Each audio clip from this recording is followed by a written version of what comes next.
кайын журту болобу, жолдошу болобу, көп убакта аялдарды күнөөлөшөт да. Ошо сен ушундай бала төрөп койдуң деп, бул туура эмес. Анткени уже дүйнө жүзүндө уже далилденген, бул энеден генетически передаваться этпейт атадан. Өзгөчө дүйнө, өзгөчө балдар жашоодо сыртынан башкалардан айырмаланбаган, туубаса түнчө өтө шок адамдар кездешет. Жоокерене аутизм спектри бузулган балдардын келечеги үчүн көрүшкөн энелерине берилген ысым. Өзгөчө балдарды тарбиялап жаткан дээрлик ар бир үй бүлө экинчи даражадагы аутизмди башынан өткөрөт. Мен өзүмдүн 4 балам бар.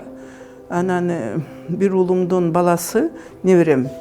Ушу аутизм менен ооруйт да. Өзү жаңгыз ойноп, мындай адамга жооп бербей айткан сөздөргө тили чыга элек 3 жашка өзүн өзү тейлегенди үйрөтө албай койдук, көп ушундай нерселер. Интернеттен издеп, тияка бияка кайрылып, анан диагнозду биз Казакстандан алдык, бирок ал жерде деле ал жылдар эч кандай диагноз койгону менен жардам мындай сунуштаган жок. Ошон үчүн анан келиним тиги баланы алып Америкага барып келди. Анан АКШда кандай экен десек, ал жерде ушундай центрлар бар экен, балдар менен коррекция менен заниматься этип ошо иштейт экен. Анан мындай чөйрөгө социалдык өнүгүүсүн өздөштүрүп чөйрөгө кошсо болот экен.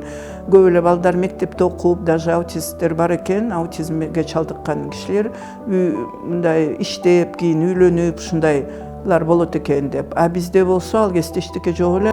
Жылдыз Садыкова үй бүлөсү менен мындан 12 жыл мурун колдон колго коомдук бирикмесин түзүшкөн. Күн сайын ал жакта 75 бала менен 28 адис иштейт. Мен үй бүлөм, биринчиден балдарым, жолдошум, жоро жолдоштор, даже туугандар биринчи жылдары чындап айтсам аябай ушул уюмду түзгөнгө жардам кылганга көп аракет кылышты да. 11 жылдын ичинде 1,5 миңден балага ар кандай жардам көргөздүк. Ошонун ичинен ар бир үчүнчүсү кийин тиги детсадка барып, мектепке барып коомго кошулуп кетти.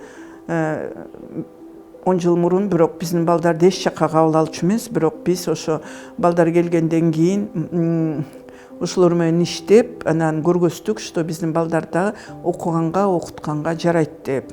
Германиядан, Англиядан, Америкадан, Япониядан биздин ушу жылдарда башында көп тренерлер келип, окутуп, специалисттерди Кыргызстанда жок эле, өзүбүз даярдадык. Азыр болсо биз ушундай деңгээлге жеттик. Биз кайра тиги бөлөк центрларга үйрөтөбүз, ушу жанагы колдонгон ыкмаларыбызды, прикладной анализ поведения, Джаспер, ПЭКС, интенсивное взаимодействие, сенсорная интеграция жана башкаларды азыр уже мамлекеттик реабилитациялык центрлардын адистерин окутуп атабыз. Энелерге, сиңдилериме каалаганым эң биринчиден ушу келе жаткан жас майрамында эң биринчиден ден соолук. Анан үй бүлөсүнө ынтымак, балдарына ден соолук. Анткени мен ойлойм да, что ошонун баары болсо, анан калганын баары күнүмдүк окат, калганга жеткенге болот да.